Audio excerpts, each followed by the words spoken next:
Le Téléthon 38e édition démarre ce soir. Chaque année, les dons permettent de financer la recherche médicale sur les maladies rares, évolutives. Les progrès offrent un avenir plus radieux aux malades. C'est le cas pour Jean-Louis Mallet, installé à Limoges, rencontré par Sébastien Laporte et Julie Dubois. Ma médaille de champion de France, c'est celui-là que je tiens le plus. Après une longue carrière sportive, ponctuée de nombreux titres remportés en trail, la vie de Jean-Louis Mallet a basculé. J'arrivais dans mon lit, j'arrive plus à respirer, j'arrivais pas à respirer. Mais je continuais à toujours faire du sport. Mais j'allais mourir quand même, mais je continuais quand même. Je faisais quand même, je courais quand même. Il y a un an, cet employé des transports en commun de Limoges a vu ses symptômes s'accentuer. Il est alors hospitalisé et frôle la mort. L'équipe du CHU parvient à diagnostiquer sa maladie. C'est une myasthénie neuromusculaire auto-immune. Et c'est une faiblesse dans tous les muscles. Le neurone donc n'envoie plus de signal pour que nos muscles puissent fonctionner normalement. Après un combat acharné, Jean-Louis Mallet reprend les 12 kilos qu'il avait perdus et retrouve une vie presque normale grâce à sa ténacité et son amour du sport. 3 fois par semaine, il rejoint sa deuxième famille, celle du Limoges Athlé. Je suis capable de faire un semi-marathon, mais vu le système immunitaire, donc c'est pas la peine. Donc l'année prochaine, je reviens sur 5000 et 10 000. Je fais 5 km et 10 km. Alors c'est là qu'il faut le freiner, parce que sinon, il repartirait à fond en fait. Il faut trouver la dose, alors je lui fais des petits plans. Il faut que tu sois raisonnable, que tu écoutes ton corps, ne fais pas n'importe quoi, tu n'as plus 20 ans, et il faut que tu prennes du plaisir. Et là, il revient bien même. Alors je lui dis de faire attention, parce qu'il voudrait en remettre trop dessus, quoi. Un retour en piste spectaculaire, mais qu'il sait précaire. C'est un peu l'évolution classique avec ce genre de maladie en fait qui évolue par poussée. Il y a l'aigu à traiter et après le chronique. Il y a plein d'autres maladies aussi autres que la maladie dont Jean-Louis souffre, qui méritent encore d'être approfondies avec des recherches supplémentaires, des moyens financiers, chose qui est quand même difficile actuellement à avoir à l'hôpital pour la recherche. Les avancées médicales sur les maladies rares évolutives, comme celle dont souffre Jean-Louis Mallet, dépendent encore de la solidarité populaire.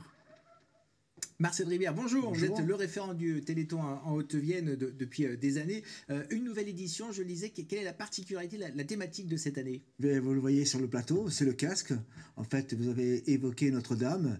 Et en fait, la date du Téléthon traditionnel de début décembre a été avancée au 29 et 30 novembre. En raison de la réouverture de Notre-Dame de Paris. Voilà, et d'où le petit clin d'œil avec le thème bâtisseur, parce que nous aussi, on bâtit des laboratoires, on vient de le voir, des avancées dans la recherche. Donc oui. Nous sommes aussi des bâtisseurs avec nos bénévoles. Oui, justement, on vient de le voir avec ce très beau reportage. Il y a beaucoup plus d'espoir pour les familles, pour les malades aujourd'hui. Oui, et en fait, ce reportage est très important pour nous parce qu'il fait voir la mission guérir, parce qu'il a été guéri, et la mission aider, parce qu'il était aussi accompagné. Donc c'est les deux missions essentielles de l'AFM, et c'est vrai que cet exemple-là est un très très bel exemple quand on voit la dynamique qu'il a retrouvée grâce à la famille AFM Téléthon.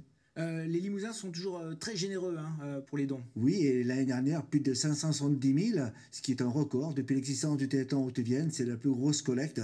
Et c'est vrai que même cette année, on voit d'ailleurs, ils sont déjà sur le terrain, il y a des animations déjà dès aujourd'hui, et on voit qu'il y a un engouement. Après la collecte, la crise économique fera peut-être que les dons seront inférieurs, mais il y a une forte présence aujourd'hui des personnes lors des manifestations du Téléthon. Justement, il y a beaucoup d'animations. Est-ce que vous pouvez nous donner quelques exemples de ce qu'il y aura sur notre territoire du Limousin? Il y a environ 90 communes sur le département, plus de 300 animations, avec déjà des animations qui ont eu lieu, mais il y a des motards, il y a des sportifs, il y a les pompiers de la Haute-Vienne qui vont faire un parcours de Saint-Thierry à Névigantier, le village de Téléthon, et donc c'est aussi pour nous quelque chose d'important de montrer que les pompiers qui sont aussi solidaires que nous, voire plus dans des cas difficiles, vont faire du vélo pour relier deux villes à travers le département. Je disais, c'est la 38e édition. J'imagine que depuis les premières éditions, pour les familles, quand un enfant est malade, elles sont beaucoup plus rassurées de voir que finalement, l'avenir de leur enfant sera peut-être plus facile qu'il y a 35 ou 40 ans. Voilà. Et puis, un des meilleurs exemples, c'est le petit Sacha, 8 ans, qui est malade du Duchenne,